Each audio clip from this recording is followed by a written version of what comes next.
All right, welcome back to the Two Mortgage Guys podcast. We're so stoked to have you this week. I have what I've considered to become a pretty good friend of mine. And honestly, Well, I know. I don't think you want to have that title of mine, but I have it. I love it. And honestly, I consider that because, we just had Carla in here recently. I talked to you about that from Picasso Dental. And you were the other person that kind of, from the moment that I walked into the chamber, was like, hey, let's talk. Let's be friends. And it was more than I'm going to pitch you a sale kind of thing. But anyways, this is kind of a really long intro compared to what I give most people. But this is Jonathon Montanez from Ruff and Ready Movers Company. Super awesome dude. And he's going to be going through a lot of really interesting information for you today, both about their company and also some things that he does to make them successful. So would you please give me a hand in welcoming Jonathon Montanez? Wow. Thank you, John. I appreciate that. And I actually do appreciate our friendship. I'm really, really happy with the fact that we've been able to meet through the chamber and become personal friends outside of it. Now, realize that we're neighbors. Yeah. Now we get to run each other at the grocery store and at the gas station and everywhere else. So I love it, man. It's great. It's a pleasure. It has been, man. I mean, really deeply, I mean that. And I think it's fun saying it now because we're both very sarcastic people for anyone that knows us. So this is probably the nicest we've ever said anything to each other. Wait until the cameras are off, buddy. Yeah, but let's be honest. I mean, that's kind of the fun part of our dynamic, right? We have kind of like, I call it almost like a brotherly communication because the people that are closest to me, that's how we communicate. My family, we used to joke coming up that if we weren't making fun of you, something was probably wrong. That's right. So there's kind of that feeling, and you and Sebastian and Carl have never held back on teasing me, so I felt like family from day one. Yeah, so, and it's actually it's a interesting part of our jobs and the ability that we have, the opportunity, that we have to be out there meeting awesome people with similar personality types. Because you mentioned Carla and Sebastian. I mean, these are both very, very personal friends of mine, and we do a lot together, both professionally and personally. Outside of the walls of business, and pool days and camping trips and things of that nature. So I look forward to doing stuff like that with you. Yeah, you're still in the vetting process, though. You're still being filtered. I got to make sure it's real. No, but honestly, I mean I kind of want to touch into that a little bit because we're not going to hit it yet, but we're going to go a little bit into you. But as far as like that personal touch that you have, and that there's an authenticity to, I'm not here just to get a sale from you. And there's a big part of you that is realistically always showing that. And I think there's a reason why you're so well known through the Valley. Because I mean, it took me like 2 seconds to walk into the chamber and know who you were. You know what I mean? Awesome. And other people who knew of you as well. So that being said, you work for Ruff and Ready. You work for Jonathan Ruff, who owns the company. You've been there for how long? So I actually been with John Ruff as the marketing and PR manager since June 1st of this year, 2021. I've known John for a few years, so we've become friends over that time period. And previous to that, I worked for a company here in town, marketing for a restoration company, a well-known restoration company here in town. And unfortunately, during the pandemic, marketing really just wasn't a very, a big need, right? Yeah, all the stuff that we do, going out to the mixers and being involved in the community, stopping into offices, and shaking hands.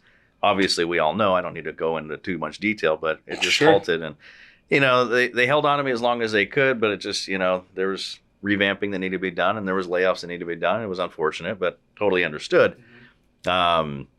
And I had to make a decision at that point. Do I stick with restoration? Because I'd been doing it for 11 and a half years. I've got certifications. I've got a lot of knowledge. And John Ruff was calling me. And he said, hey, man, come on over here. Yeah. I'm like, man, I got to change industries. And that, at our age, it's not the most exciting thing to do, right? No. To change something that you've gotten really good at and you understand. So anyhow, I... Over talking a lot with my wife and doing a few interviews, we decided that the best choice was to continue doing what I've gotten really good at and what I actually enjoy. Because, I mean, that's the goal, right? You want to wake up in the morning excited. Like this morning, you and I were at Coffee Connection. That's right. And I woke up this morning earlier than I normally do, got ready, and I was excited because I knew I was going to be able to see my friends, meet new business professionals. And I love that. I enjoy that. So the fact that I actually get to do something that I enjoy and love, even if it's in a different industry, even if it's for a moving company and all that, John's a great guy. It's a very family-oriented business. His mother works there. His father works there.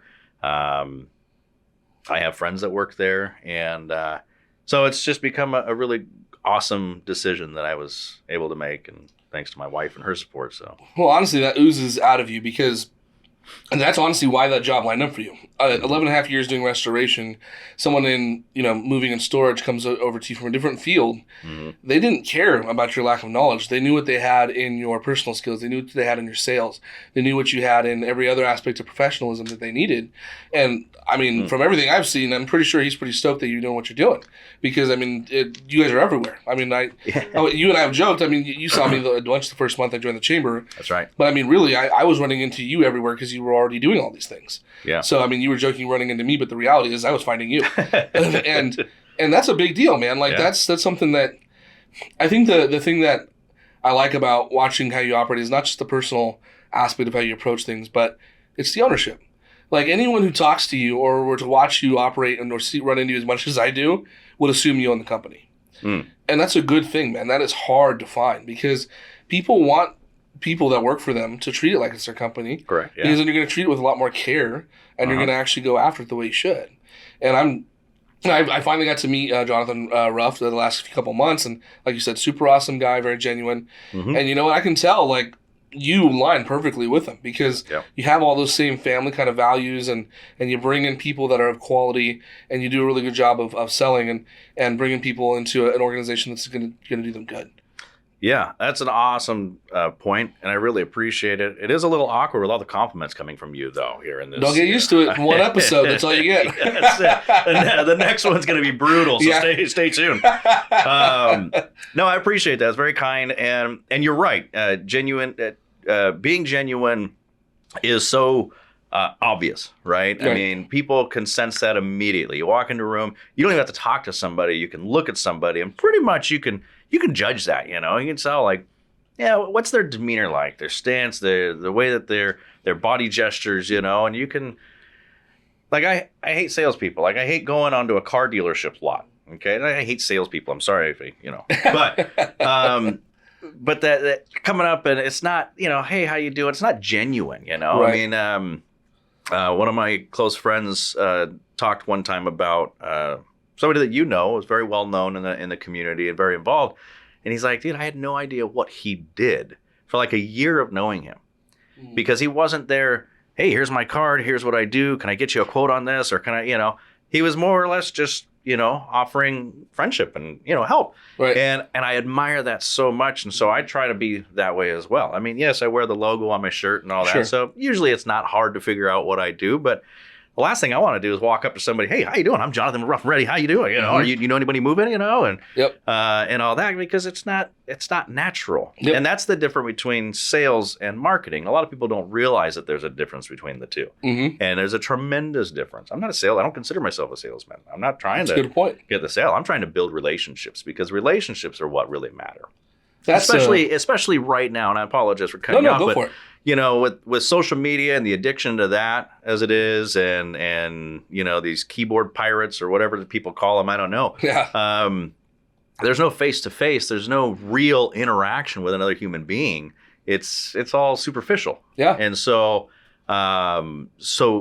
people see right through sales, now. I mean, there was a time 20, 30 years ago and beyond that, somebody walked to your door and was like, hey, I got this vacuum cleaner. It's really awesome. And okay, let's talk about it, or whatever. You know what I mean? Yeah. Now it's like, no, get away. I don't want it.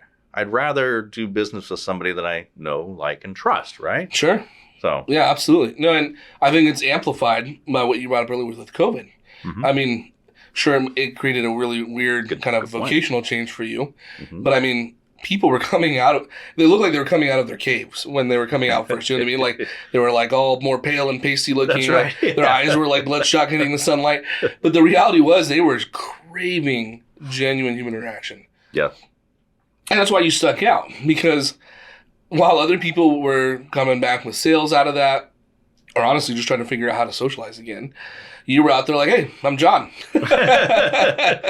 And honestly, it happened quicker than a year. Obviously, I haven't even known you for a full year yet. But right. I didn't know what you did right away either. I mean, I knew you had a logo on your shirt, but it's weird staring at someone, trying to figure that out. And it wasn't honestly until I ran into you at a Sarkar event where you guys were sponsoring breakfast that I learned what you actually did. That's awesome. Because you guys actually did the pitch there and everything, which is that's right. Part of the whole spiel for doing that. And that's the first time I actually learned what you did. It was about probably 2 months after knowing you. That's interesting. Well, cool. So the method is working. Yeah. But what really mattered was we built a great relationship. Yeah, absolutely. Yeah. And now, as I look around your office here, I see my promo item up there on the shelf. That's right. And little house up there. You are been a very good supporter of us. We love you guys. You mention really us on social media when people are looking for something. You talk about us out in the public, and I appreciate that. I mean, shoot, your awesome ribbon cutting that you had here. You invited us out and had a table here. So it really works to build a relationship with somebody. Well, and it's funny. I think I told you this. And it's hard because we've had a lot of conversations, especially because we never stop talking. But I remember specifically talking to you, to Carla, Sebastian, and I know I'm forgetting one other person, so I feel sorry for whoever that was. I'm sorry. Okay, but it was right before. It was right before ribbon cutting, and I came to you guys with some of the ideas that I had, and I mentioned specifically to you and Carla because we went to get lunch at that Mexican restaurant. That was really good. Yeah, it was super good. Oh, Aztec, you have my heart. So we went there, we were chatting about it, and I remember talking to you and saying, look, this is the idea I have, but the reality is you guys are good at what you do. I have no idea if I'm good at it or not. So is this going to work? And you and Carla were like, yeah, it's a good idea, but what about this and that? And talked about how tables should look this way and do this and that. I'm like, shoot, and I was trying to write things down with hot sauce, Yeah, that's right. It was a great forum, and there was never I never felt like the new guy. You guys never looked at me and said let's help this kid out. He's lost. I didn't feel patronized. It was like, dude, this guy wants to win the same way we want to win. Let's help him. That's right. And that was what was cool about it is I just felt immediately part of a community that I didn't even know was there. You know what I mean? And so it was huge to me because you guys lived up to all the rep that I had looked for and everything. Because I found you guys by looking around and asking people, who should I talk to? And you guys were the first people that came up. Awesome. And so, again, don't get used to this many compliments from me. Yeah, no, I won't. I promise. But no, I'm actually insulted right now. You all the baloney you're spewing across this table. You had all this to say and you never said it before. No, but and the reason I'm bringing all this up is you already know the forum for this is to promote small business, which we're doing for you. That's right. But it's also to explain to other small businesses maybe some things that they could be doing to be more effective. Yeah. And you're really effective at what you do. And so what are some the methods, you may not even know, and this was a hard question for Carla to ask too, because when it's genuine, it's not like you process it. But is there anything that you know that you do specifically to kind of help do what you guys did for me and kind of create that authenticity for that warmth? Well, yes, you're right. That's kind of a loaded question there, but that's okay. I'll do the best that I can. And in regards to supporting small business and giving advice to people that may be newer in the industry, mind you, I did restoration for 11 and a half years. For 2.5 of those years, I did marketing, networking. Before that, I was boots on the ground, managing people, handling the business itself. So I didn't start in this community, all these nice compliments and all this attention that you've given me. I didn't start that until about 3 years ago. Never had I ever gone to a Chamber of Commerce meeting before. Yeah. Never done networking events. A couple times for the restoration business, I would do a golf tournament. But that was about all I knew about how to shake hands and network with people. Sure. So my advice, having said that, is, find somebody, if you're a business owner, if you're not that personable person, or you just don't thrive off of other people's energy and wanting to be around people, find somebody that does. That's huge because, and it's no discredit to a business owner that's not like that. Because not everybody can do or has personalities like we do. A lot of people just want to do their work and go home and avoid people, and that's perfectly fine. There's nothing wrong with that. Yeah. But if you're trying to promote your business and support your business, you need to find a face for your business that can do that, right? Yeah. Okay, so that's number one. Yeah, that's a good point. Number two is to get out there and be involved in the community. Because for small business thrives off of the community. So you need to get out there, for one, to show your brand recognition, right? And show the community. But for two is, most importantly, is to support your community. Because you don't know who's out there that needs help growing. And the way I see it, because I also co-host a major mixer here in town that we do once a month, the Neighbors Monthly Business Mixer. And it's a free mixer that Sebastian and I do. And Sebastian started it out of his house. It got too big. And then we now co-host it, have been for the past few years. And people ask, what's the deal? It's free. You guys have free mimosas, free coffee. We got Raising Cane's does lemonade. So we've got all these cool things. It's like, well, why do you guys do this? Sebastian performs it on his piano. It's a lot of work that goes into it. And we do it once a month. And we average, 80 to 100 At people. Least, yeah, a lot of people there. Yeah. So it just doesn't happen like that. But the way I see it is the more businesses that I can help. So when I'm sitting down with you having lunch, whoever I can help means that they're going to be more successful. And what your success equates to is you being able to put food on the table for your family. Right. You being able to grow your business to where you have more employees. You get to hire more people. That's putting more food on the table for more people. Clothes on backs of kids and adults and things like that. Right. That's what's important to me. That's the important thing to do in the community. So, so when you're out there, like I said, I'm sitting across from you at lunch, your success matters to me. Okay. Sure. Any new business, any new company that comes out and joins the chamber, and join the Chamber of Commerce wherever you're at, in your town or whatnot. It's such a great organization, and it's fully supportive of small business, and that's hugely important. So, I hope that somewhat answers your question. No, it totally does. And, I've talked about this in different podcast episodes, and it's something that I live by. It's a core value of mine because of my faith. But even though we shouldn't operate for this reason, the reality is you reap what you sow. And when you build, the way you're talking about, success for others, it translates back to you eventually. Sure. Because you build a community that's more successful, that's hardier, that's got a base, and then these people remember you, and they're going to come to support you just like any other family. Yeah. I mean, you support your brothers and sisters, they're going to support you, right? And that's the way that it should work. And that's not, people need to get past the idea that this is like some self-serving. It's not about self-serving. The reality is we treated people with more respect than we treated ourselves, and we took care of them.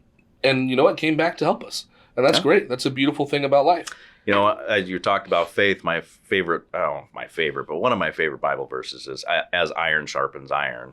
So wearing a shirt for right now, our marketing director. Look at that. So one person sharpens another. And I love that. That sits it's so funny that you're wearing that. I didn't even notice that. I swear to God, I didn't. I'm just over here memorizing his shirt.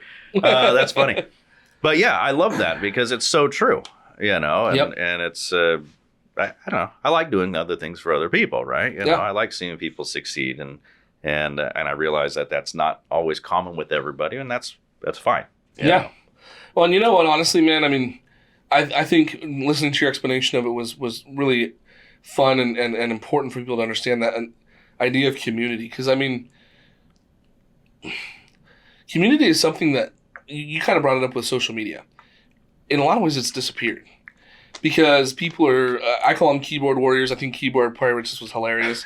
I might stick with that one now. But people are too busy trying to nitpick each other, yell at each other for having an opinion, for getting into all of these different politics.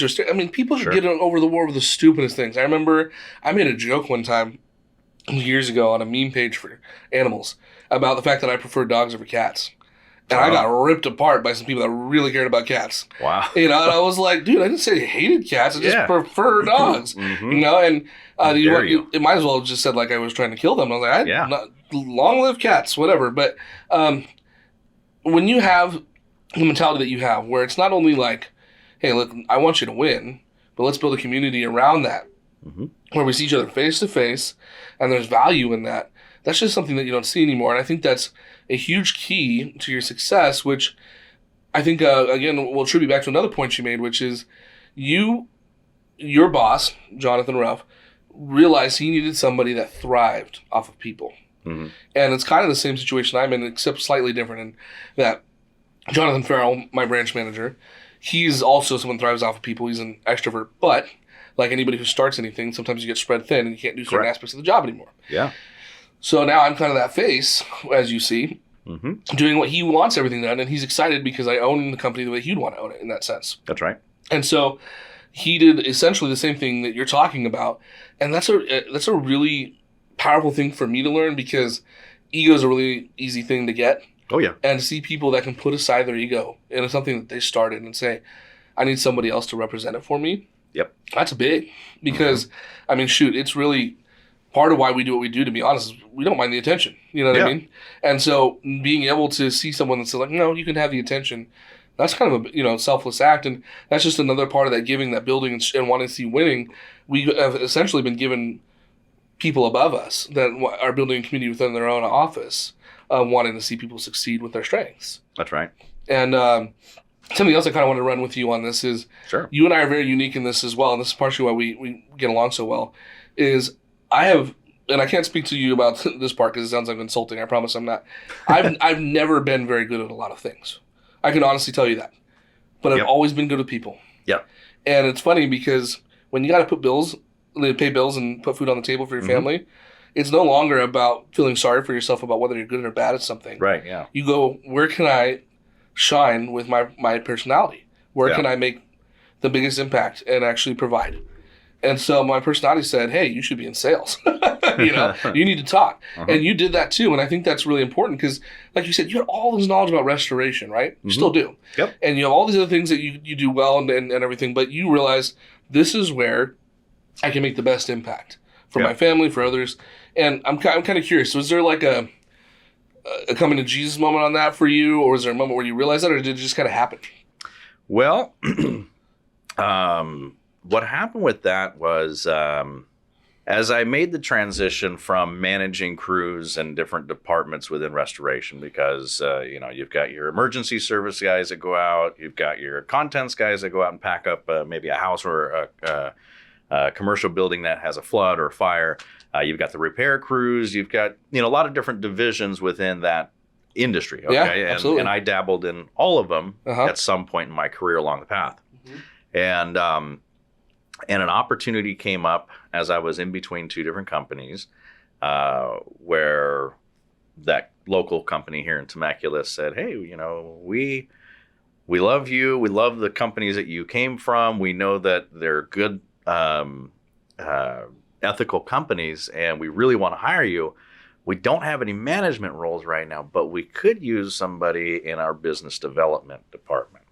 Okay. And I thought, well, shoot, I've never done that before. But like you, and having the knowledge of, I like people, I like interacting with people, I like talking with people, getting to know them and that sort of thing. And so I said, well, I don't know much about it, but I'm totally down to do this, So that was my opportunity to make the transition from, and it was kind of tough, to be honest with you, because I was used to knowing and managing, like I said, guys, interacting and putting out fires, whether it be a homeowner that's upset, an adjuster that's upset, or even one of my guys, my technicians, So a lot more hands-on and handling and managing, and there's a certain level of respect that comes with that as well, when a manager walks into the room or the business development guy walks into a room, there's a different level of respect. That guy's out having lunches and cocktails with people, and what does he actually do? And this guy actually, we see what he does, right? Yeah. And so it was a little bit of a weird transition, but at the same time, I didn't care. I was out having a great time, enjoying what I do, making friends and relationships, and that. So that was my transition. Was I really wanted to work for this company. I knew who they were as well. They have a very good reputation, and I've known about them for many, many years. So I was like, well, let's take a leap of faith. Yeah. And then that's what led to, like I said, my first ever Chamber of Commerce meeting. And I remember it was out in wine country, and I pull up and I don't know anybody. I'm by myself, and I've got this new company badge on me and everything. And I sat there in the parking lot, and I thought, I don't want to go in. I don't want to do this. Like, I don't know anybody. And I bet you if I don't go in, nobody's going to notice. Nobody's going to know Jonathan. Who the heck is Jonathan? Yeah. And then I said, no. You have to be uncomfortable. You have to step out of your comfort zone in order to do anything successful, right? I mean, every successful person says you got to fail 10 times more than you succeed, right? That's right. And so I got my butt out of that seat, and I went inside, and I was, a little embarrassed and shy, and it all turned around though. So it worked out. Man, this is really cool. So you touched on a few things that I really want. I don't even know if you realize you were touching on, just because it's like you're just speaking life about yourself here. Yeah. But the first thing being, we'll address like kind of the last points you made. I can totally relate to that. When I started playing in the chamber, I was like, why am I here? Yeah. Because you've never done it either. You're like, this is a waste of time. This is so dumb. And it feels like beyond you, like in the sense of like, who am I to go into the chamber and try to make the splash, all this stuff. Mm-hmm. And it was such a weird thing. And I remember how like not wanting to do that it was.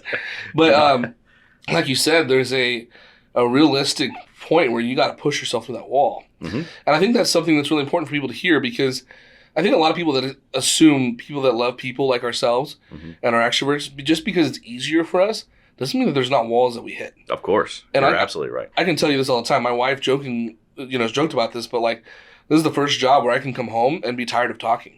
Yeah. And where I actually need a break from people for the first time. Yep. And she's, I joke about that. I'm like, you're welcome. Now you don't need to talk to me when I go home. And that's, she loves, we're good. But I'm just saying it's a funny joke.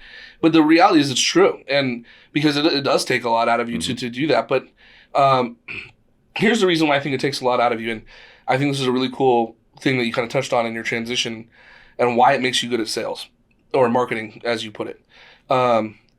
You learned how to market because you actually managed people first and learned what it is they needed to take care of them. And the more that I've talked to in people that do sales, it's not about the product.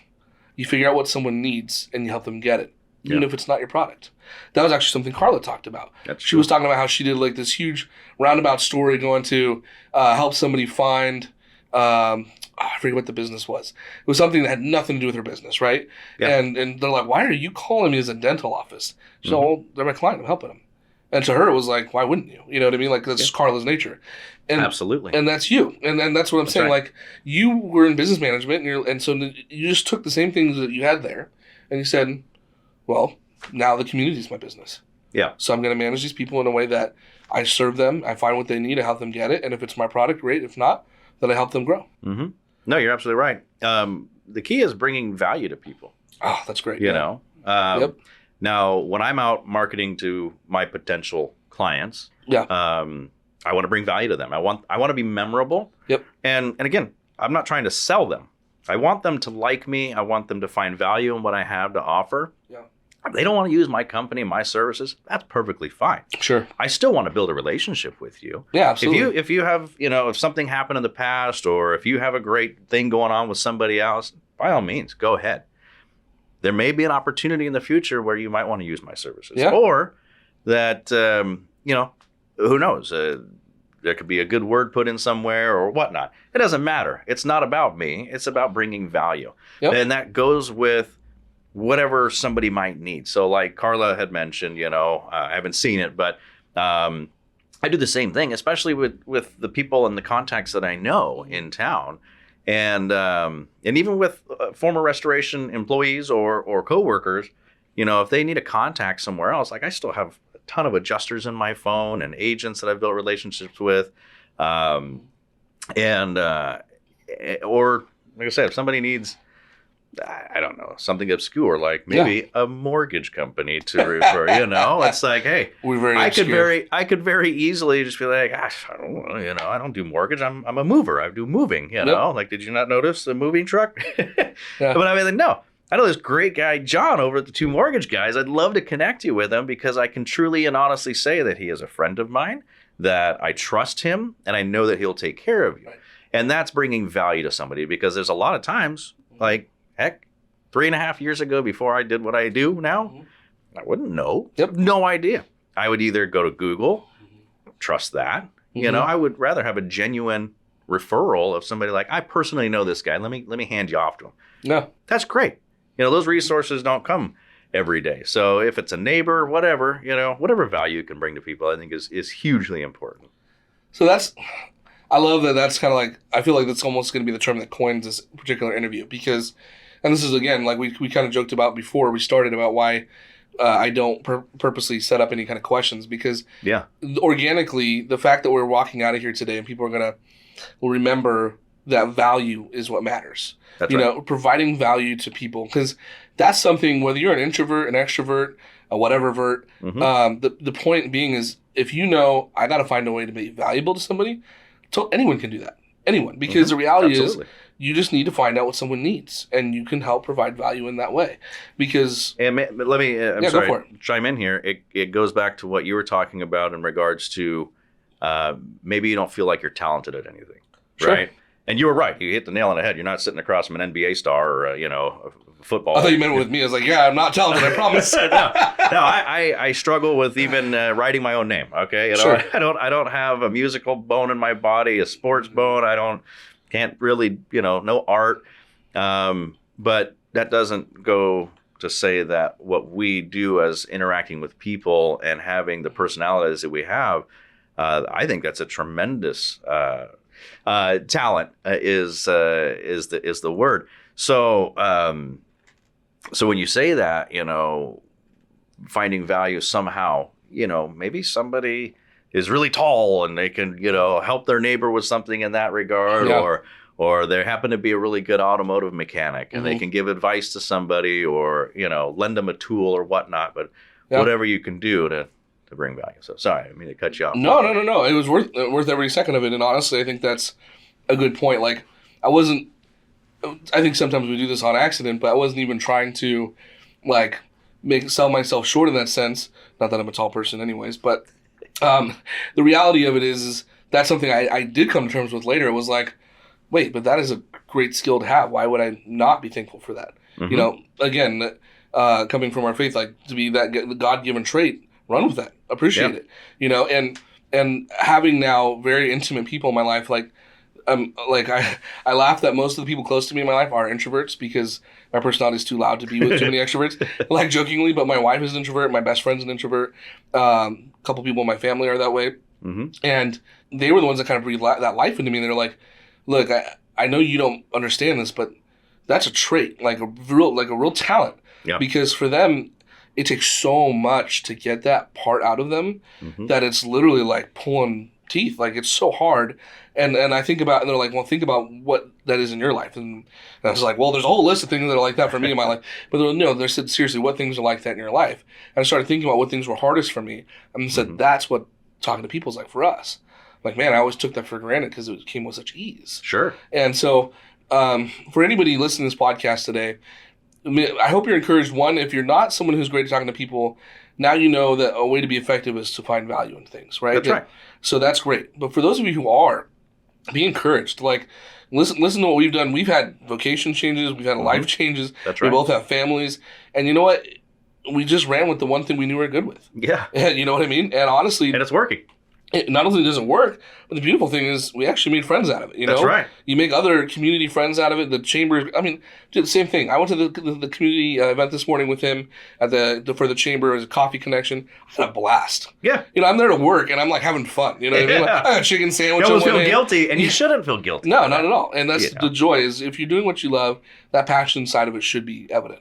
Yeah. And so. Yeah, you definitely have to take any of that guilty feeling. If you're enjoying yourself, you're doing something right. It's similar to, I was at a conference a few years ago, and they were talking about profit and how people are always trying to avoid the word profit, because they don't want their clients to think that they make money, or they don't want, this and that.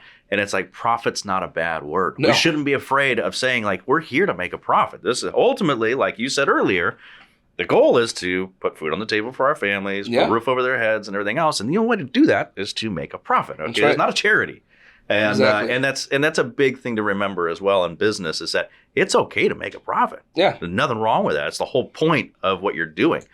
And it's okay to have fun in the process of doing that. Yeah. No, I think that's great. And I think as we're kind of wrapping up here, I just really appreciate that about you, because there should be this lack of wall that we should be able to talk about profit. We should be able to talk about value. We should be able to talk about, the things that we love and be able to do that in a professional context. And it's not a dirty word. It's not a competition thing. It's not where we're trying to cut each other out. That was one of my favorite things that you actually asked me early on. I don't know if you remember, but you were like, would you be okay if I introduced you to another lender? And I was all, Yeah. And you're like, oh, good. I was making sure you were. It was almost like trying to make sure you weren't a douche. You know what I mean? Like, and then honestly, I think that's good because I want them to win too. You know, of course. A really good buddy of mine in this industry that I've gotten to meet through the chamber now is Jamal Sabri. He's also in the mortgage industry, and he's phenomenal, super cool guy. Knows like all the same people I know, including in churches. And it is so cool to be able to be in an environment where it's not that Hollywood-esque like competition where cutthroat and trying to put each other down.